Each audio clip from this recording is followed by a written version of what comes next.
Hi, Ray. Welcome to Better with Age. How about we start with you telling us a little bit about yourself? Sure. Thank you for having me, Stefan. I'm very excited to be here. 60-year-old male found rowing later in life on the Erg Monter, not by birth. Grew up in New York for a number of years, then moved to Vermont. Always been very athletic in one form or the other. Always kind of in the middle of the pack. Somewhere there, but always had a lot of fun. But the biggest thing is that, as we've talked about earlier, is some of the challenges I've been through. And athletics has been the basis and my foundation of how I've always found my way back. So I really think that's how I look at myself as an athlete so I can continue living. And I've really done that for many years.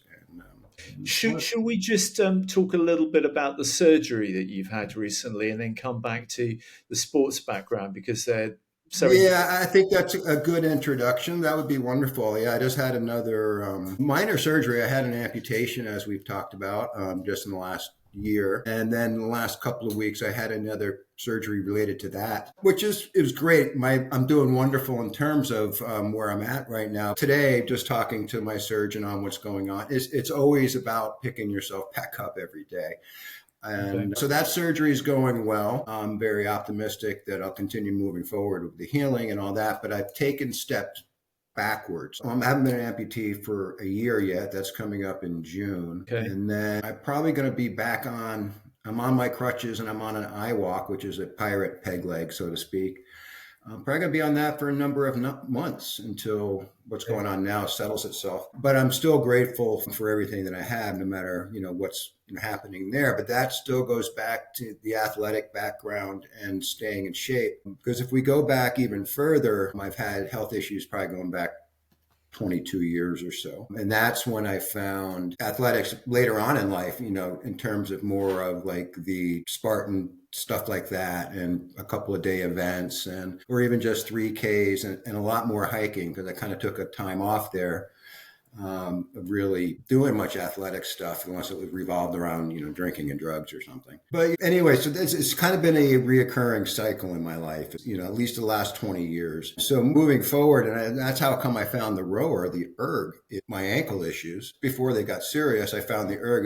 It was easy to sit on that and exercise and get my aerobic exercise, and then understanding the power of just having the rower to get on to stay strong. Yeah. And then I found the diamonds and Rod and the rest of y'all. And it's been very motivating because the diamonds group, the rowing group, has really been powerful for me in terms of commitment, signing up and showing up. And that's been hard to do with the health issues, but it goes back to being an athlete growing up, showing up for practice, whatever you have to do. So Yeah.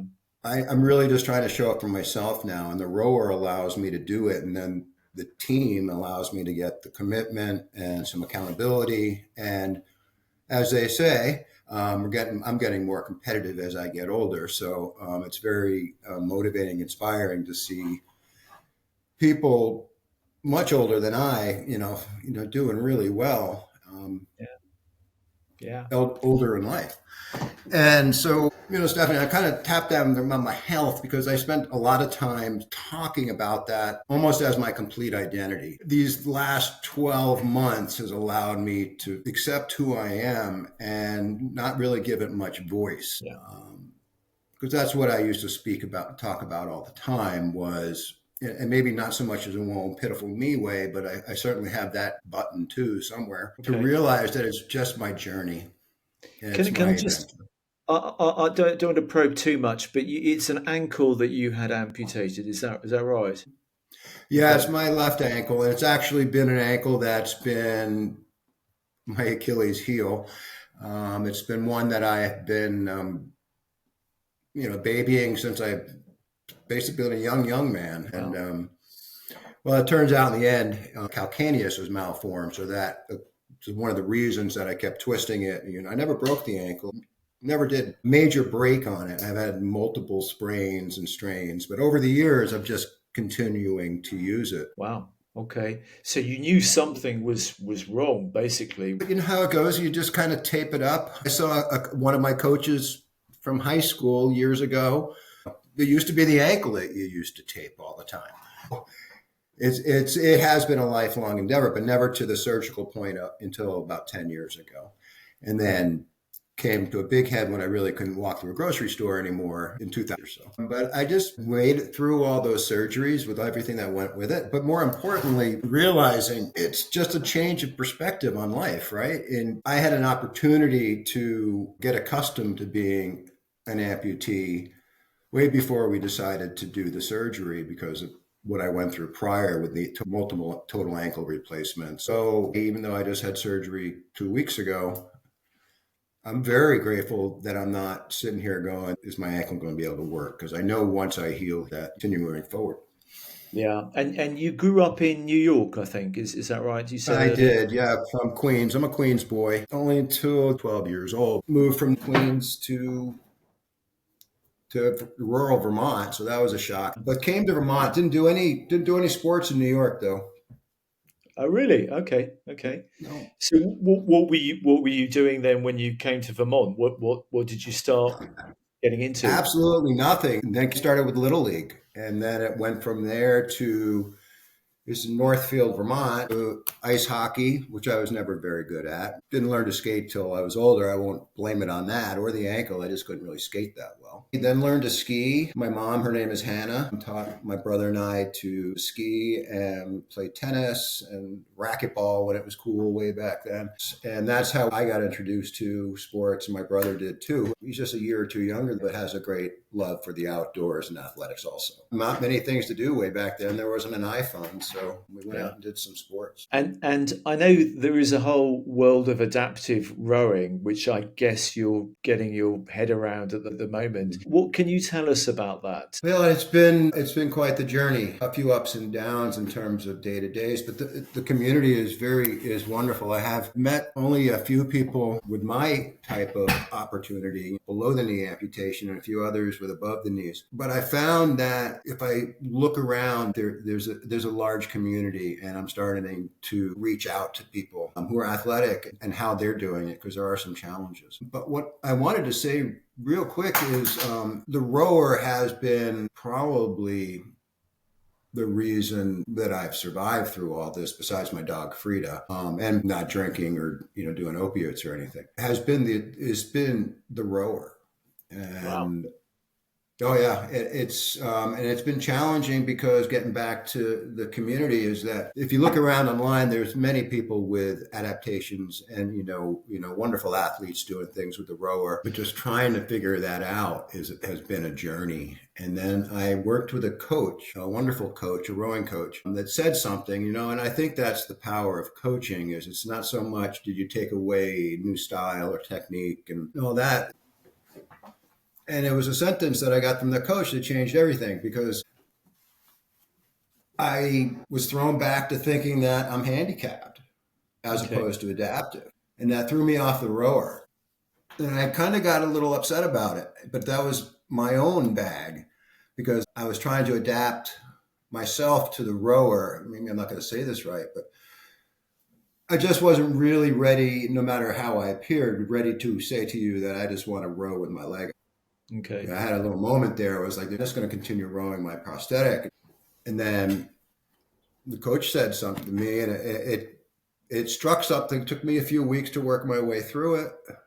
And I started rowing again with my prosthetic because I couldn't find a comfortable way to make the rower work.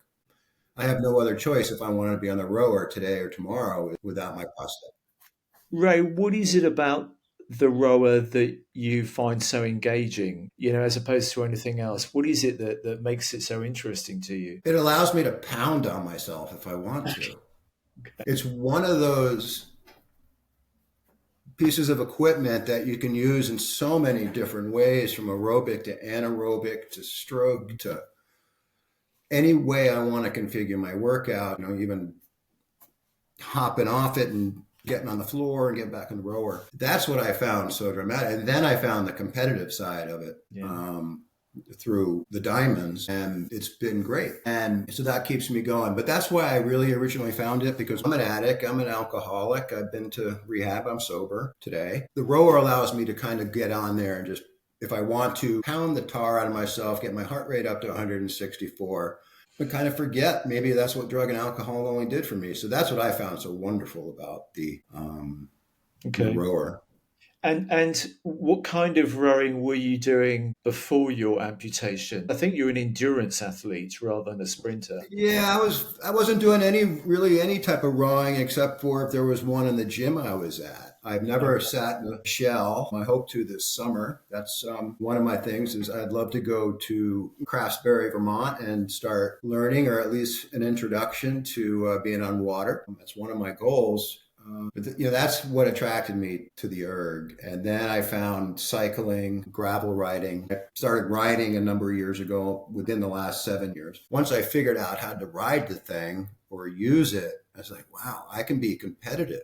And that's because I wasn't a bike rider. If you saw me riding a cycle 4 years ago, you'd be like, him off that bike. But I figured it out, and I really enjoy it. And I enjoy it so much now that it's sitting in the bike shop in Montpelier, Onion River Outdoors, who is helping me customize it to be a unicycle. No, to change my crankshaft, and we'll change a few other things to help customize to my new body shape. I never would have done that 5, 6, 7 years ago. And then some skiing. I'm not a great skier, but I can get down the hill. I really love that, and I was able to do that again this winter. It was fun, but unfortunately, it's not a sport that I'll pursue going forward because the risk reward scenario, I look at that now on everything I do. What I Yeah. mean by that is, do I really want to get hurt just because I want to go skiing? No. Now, if you were to say, Ray, you might get hurt going up to Craftsbury trying to get in the shell, I would take that risk. So skiing, I'm not willing to do that with. So I'm learning that late in life too. For me, it's just a way of continuing moving forward and finding sports that I want to do. And rowing has been a savior in that regard. Yeah,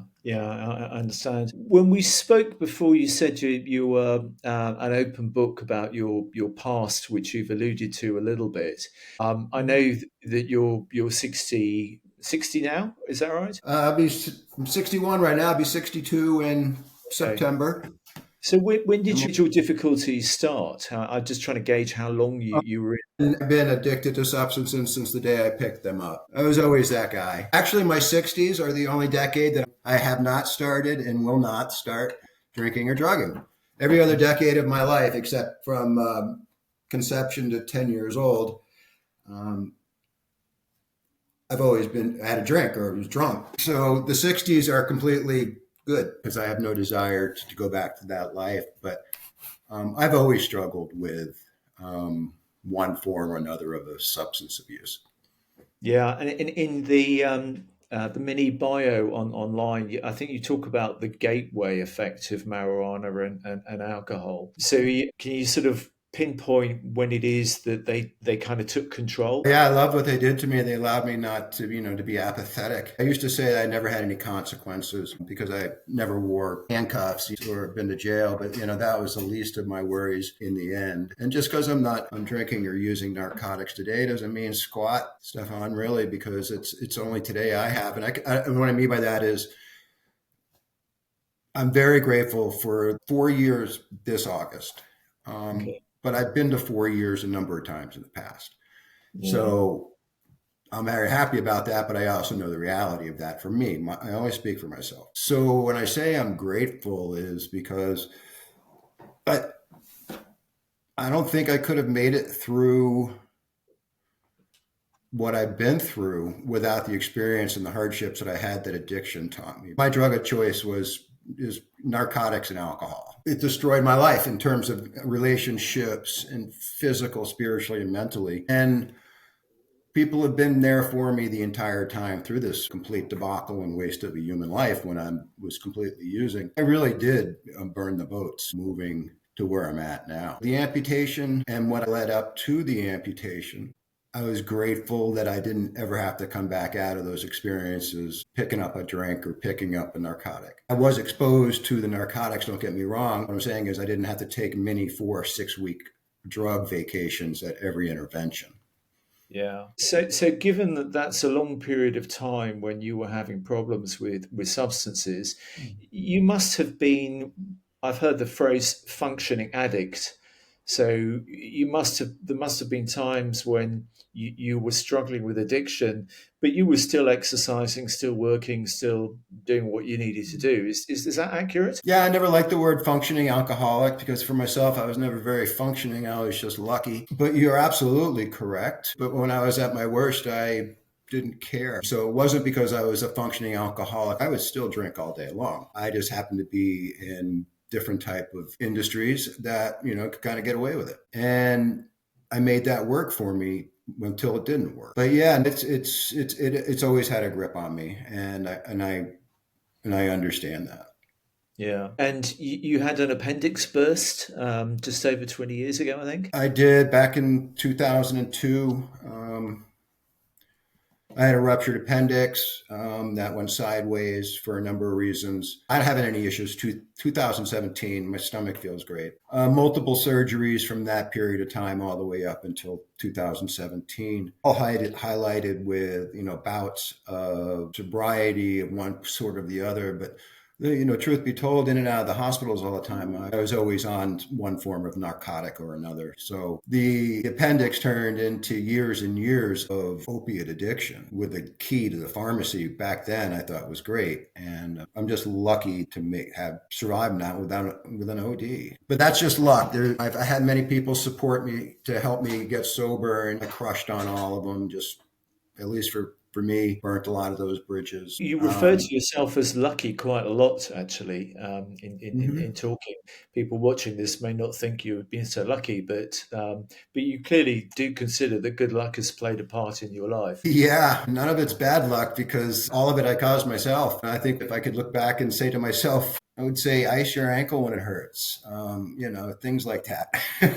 Yeah, yeah. I've had people help me come out of the woodworks when I needed it at my lowest point, and burnt many friendships over drugs and alcohol.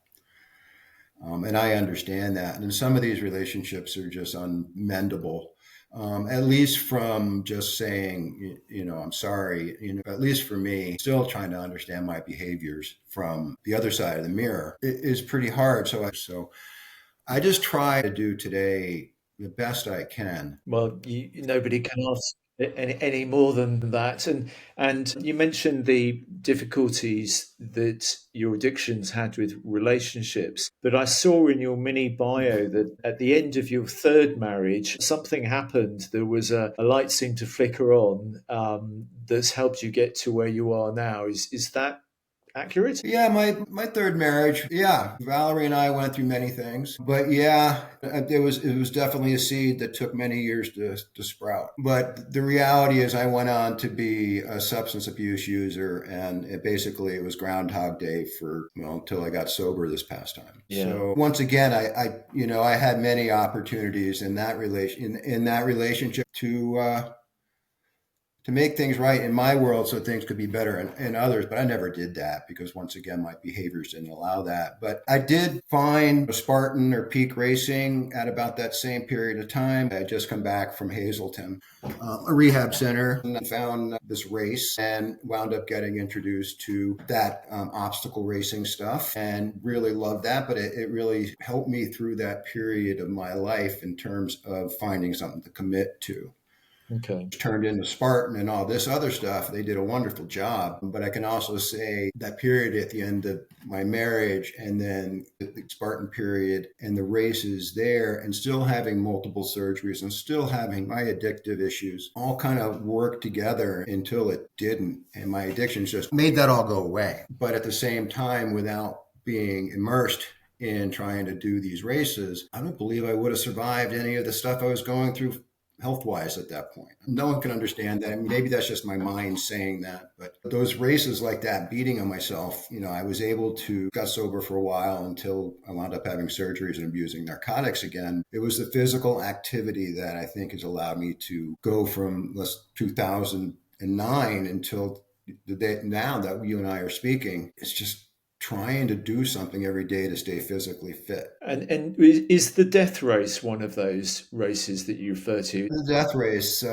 Joe's baby. That was a great race. It was a lot of fun for me. Did a number of them, but it really was about community. And I think that's the beauty of obstacle racing, and what Spartan has done and other companies is, build this gigantic community. And they helped me through a lot of things health wise and behaviorally, but it was that community of athletes that helped this broken toy, continue moving forward. So without that period of my life, I don't believe any of this would be happening today. And a key member of that community is your friend Joe, who you mentioned before.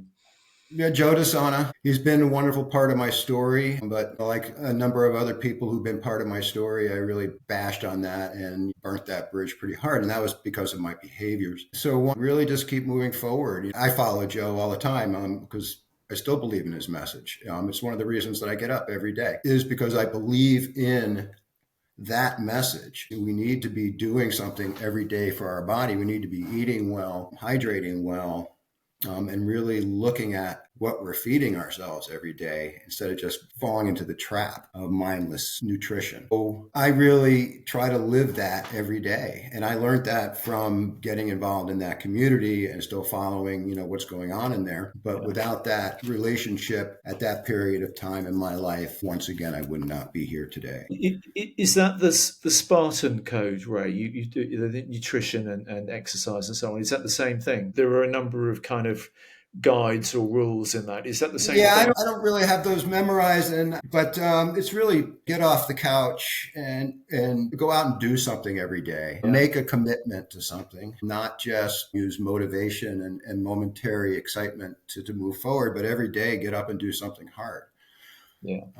I didn't realize, I could talk about that community and Joe for a long time because they've been wonderful for me. They did a lot for me. Once again, my behaviors at the time were poor, if not worse. But without what I learned, what I was shown by others in that community, they've really helped me every day continue on to where I am today.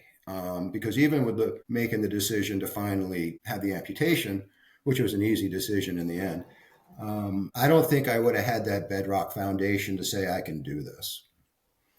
Okay. And it's not just getting up in the morning every day, which can be very hard, some just because it is. But I didn't have to go backwards and take a 4 to 6 week narcotic vacation because of any of my issues with my leg. And that was the lesson that was shown me through athletics going back to high school, in college, young adulthood, all the way through my entire life. Athletics have always been the fallback for me in terms of how am I going to build, how am I going to even get back up? Yeah. So I have a lot to say about in terms of how grateful I am for everything the obstacle course community has given me throughout the years to help me get to today. And everything that happened there is happening to thousands of people around the globe because of obstacle racing. They're getting sober, they're getting clean. People come into rowing, the same reason. If you speak with other people with any type of substance use disorder, they love this stuff. Yeah. And in your mini bio, you refer, or is it Joe refers to redemption? And you just talked about exercise getting you through a life challenge that you would not have got through previously without it. You may have gone back to substances. So is your exercise regime now your redemption? Yeah, it really has been. And I'm still just learning that. These are conversations I've just had really in the last couple of weeks while I'm going through what I'm moving through right now. No matter what, every day I need to figure out a way to move my body. Yeah. What I really would love to do, and I am doing, is moving forward and working inside the community, in the limb loss community, limb difference community, working with organizations like the Amputation Coalition, So Everybody Can Move Foundation, and really try to help people understand, which they do, is that the first step, even if I have a leg or not, is figuring out how to move your body. And I'm just realizing that now, especially after a phone call conversation with a good friend of mine. We talked about why we work out, and we spoke about, I did the death race, he's done this, I've done that, and we used to just pound the tar out of ourselves. Now I work out to live every day so I can bend over and do my own laundry or go to the grocery store. And so athletics brought me that ability to do that because it's been taken away from me at times. And I could even at today say, oh, I need someone to do this for me. Well, no, I can adapt. And once again, the adaptation comes from obstacle course racing and what I learned in that community. So Yeah, adapt, redemption, luck, grateful. These are the words that you use frequently. And I understand that you want to become a registered nurse. I do have a degree right now, an ASN, Associates of Science in Nursing, from a great school here in Vermont. But that was many decades ago, and I haven't practiced. But I've always wanted to go back to it. I couldn't go back to it for whatever reason. Up in my head because of everything I went through. So I was an RN. I was a practicing RN until I got my appendix ruptured. So anyway, yes, now I am going back, taking the class work. I'm going to go through the procedure to get my RN back, which I'm very excited about. I've been in and out of the hospital for 22 years. My goal was to be in the OR as a nurse back then. That's what I wanted to do, never knowing that I would be the patient for so many years. But yeah, so I'm looking to get that back, working on that, and then continue moving forward, trying to help people continue moving forward. If I look at myself as very lucky, and what I mean by that, Stefan, is I had an opportunity to prepare in one weird way or another for my limb loss. Many people don't have that opportunity. Yeah, Um, traumatic, a lot of traumatic amputations. And so my goal is to work with people who all of a sudden wake up on a Tuesday with their leg gone or their wrist gone and hopefully find a way to help them continue in the lives that they love or, how to move forward in that adventure. As another friend said to me, is might not be the adventure that I, wanted or was expecting, but it's the adventure I got. So you might as well ride it hard. And that's what I plan on doing. yeah, Um, so yeah, my goal is to work with others who want to and are looking for a way to move forward. That's where I'm yeah. headed. Yeah, well, it will be a great community to be part of. Ray, I haven't got the words to explain how good it is to talk to somebody who looks so positively on the hurdles that you've had to jump over. I wish you an enormous amount of luck and hope to talk to you again when you're working as a registered nurse and continue on your path that is going so well. No, life is going very well. Keep moving forward. I appreciate the opportunity to speak with you as well. And love the diamonds, love the rowing. It's really something I'm looking forward to, and it's one of my goals every day to do something to row, and to more importantly to stay on the path that I found for today, and continue healing and hopefully having a good word to spread as I move forward. Yeah, good luck with that, Ray, and we look forward to seeing those Facebook posts with your times. Thank you. Talk again.